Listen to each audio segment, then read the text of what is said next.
Nairo Quintana with his name in the latest chapter of the Tour de France Alpine Almanac, the Movistar rider with the win on stage 18. And the yellow jersey is to be had in these mountains. Whoever conquers these climbs with the Maillot Jaune on his back is issuing the invites to the party in Paris. And for now, Julien Alaphilippe is the man hiring the party planner.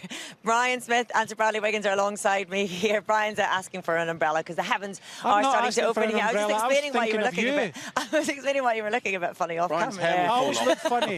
I'm worried about my hair. It's all right. He's enough hairspray on that to hold it, I would say. Bradley, what a battle we had on GC. We sort of disagreed over this a little bit earlier. I think it was fascinating. I guess when you look at the top 10 in GC, it doesn't look as though there was as much drama on the road, but it had the potential to split wide apart today. Yeah, and we still got a great race at the end of it all. I mean, we saw a Geraint Thomas attack, we saw Egan Bernal attack, we saw Egan Bernal move above his teammate. And what it gives us now for the next 2 days, we keep saying, is an exciting looking race, because now we've got Ineos lined up in second and third overall, ready to take whatever they can from this race. And they're in this unusual position, Brian, of trying to attack, to chip away, and it's not working. Julien Alaphilippe keeps the yellow jersey. What do they do? Well, I was talking to the French beforehand, and they thought he would lose some minutes today, and he didn't. And, you know, they were hoping that they would test out and Julien Alaphilippe would go away out the general classification and lose time. He hasn't, so they have to attack. But instead of maybe Bernal doing the attack, and Geraint has to take control of this and not wait for inside the last kilometre, the last 2 kilometres. He has to go from distance. Well, let's hear what the game plan was then from within Team Ineos. Here's Jonathan Castroviejo speaking at the finish. Jonathan, there was a little bit more workload for the team because of the loss of Luke Rowe. Did you notice that much today? Yeah, it's a big day today. We want a faster race. From the beginning, the break is already 60k, you know, very fast. In the ISOR, Movistar put a very strong pace, and after we will continue, you know, at the bottom of the Galibier. And I think, I don't know the overall standing, but I think it looks good, huh? We were good. Yeah, Bernal, he managed to steal 30 seconds, so G is still second and Bernal is now up to third. Yeah, it's not too bad, no? First big day, tomorrow also is a big stage, and next day also. Could happen everything. Was the plan at the start of the day to take it up on after the Izoard for Ineos? Make a plan on this kind of stage is difficult, no? All the riders, many teams, they are strong, and yeah, you need to feel the race before, no? And yeah, we feel at the beginning like we go full gas, and we stay calm to the final, no? And you had good legs. You're doing a lot of turns on the front.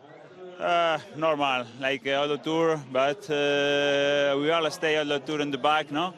And maybe this day is the moment now to push hard. And a lot more hard days to come. Yeah, for sure. Thank you. Thank you. Well, with just 2 days in the Alps between ourselves and Paris, Julien Alaphilippe is still the man in yellow. The delight on his face says it all. He now has a 1 minute and 30-second lead over number 2. That number 2 is still a Team Ineos rider. Now, though, it's Egan Bernal who has leapfrogged his teammate with Geraint Thomas in third. Still on 1:35. Steven Kruijswijk hops off the podium for now. Thibaut Pinot loses position as well, with Bookman, Quintana moving up, Landa Uran and Valverde making up the rest of that top 10. So Geraint Thomas keeps the distance between himself and Julien Alaphilippe, but it's not about time necessarily, is it? It's about momentum as well, is it? It's about momentum, but one thing you can be for sure is Dave Brailsford is not going to sit there in second and third and be satisfied with that. So with that in mind, you know, they're going to take this race on the next 2 days. I mean, I can't imagine Dave wanting to finish second and third in Paris. He's going to throw everything at trying to win this race. And if that means sacrificing one of those guys' chances of winning this race, I think they're going to do that. They're going to have to do it, aren't they? Yeah, very Who does much he so. sacrifice, Brian? Well, I think I think Tough one, Geraint, isn't it? It's yeah, real, yeah. Geraint has to go first. What they'll do is, in Israel tomorrow, I think they have to take it on.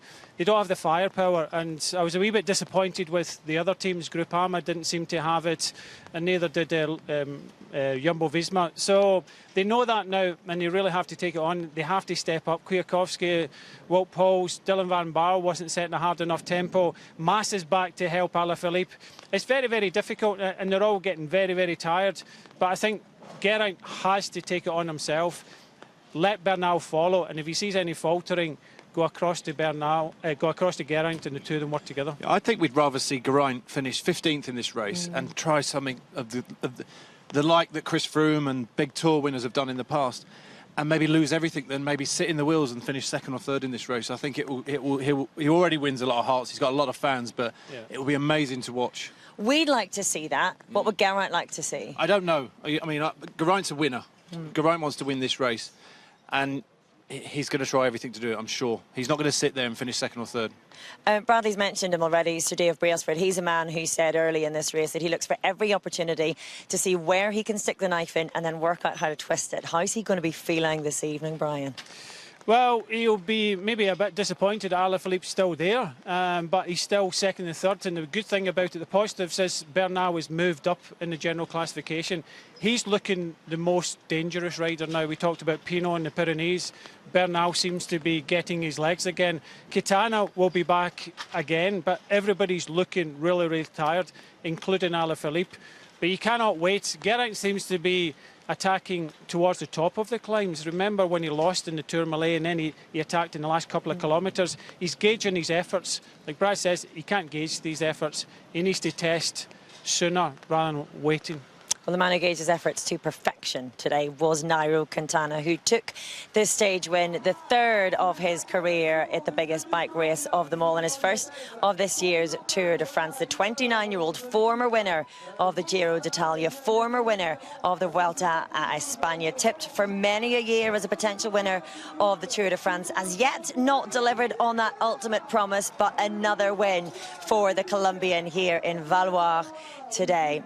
And it's another day for the French. Romain Bardet dug deep to try to find his invite to the French party. Didn't quite find it on the stage when he finished in second in the end. But he has taken the King of the Mountains polka dot jersey.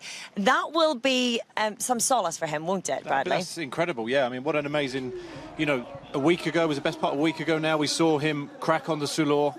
And I said at the time, that's Romain Bardet's Tour de France over. So, you know, just shows the resilience of that guy to, you know, recompose himself, reset his goals. Big day out in the mountains. He's been in a few breakaways the last few days, and he's took the polka dot jersey. For a Frenchman, we could have yellow and polka dot in Paris. That's what I was just going to say. He had an invite to the party. He lost it in the Tourmalet stage, and now he's got it back. He's back in the French party. And I think it's just Alaphilippe and Pinot, the success that they've had, it's inspired him to keep on going. Yeah. He's that sort of rider. He'll never give up. It must have been really, really difficult for him to go through that stage, to go through the Pyrenees. But he got himself there. He battled for the King of the Mountains jersey, and he's got it. He is a tough man, Brian. I have to ask if you're trying to show just how tough you are by shunning the umbrella. No, I'm Scottish. Nails from Scotland. And I'm just laughing because Bradley can't use his hands now. Is that your laughing face? I don't laugh that much. Yeah, it looks the same as your angry face and your thinking face.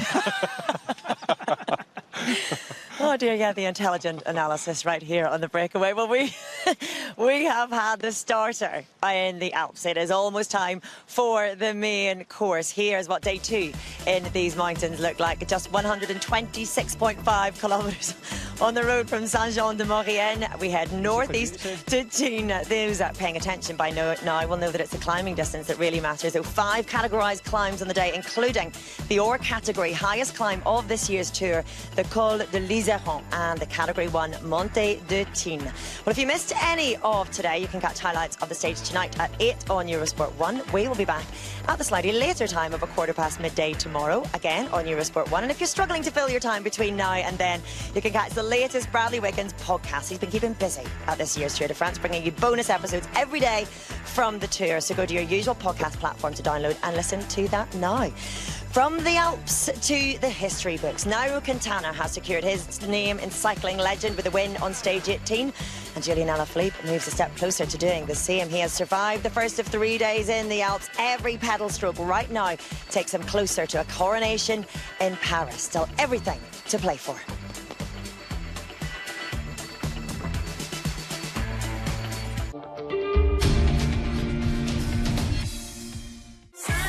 Tel Aviv, Jerusalem.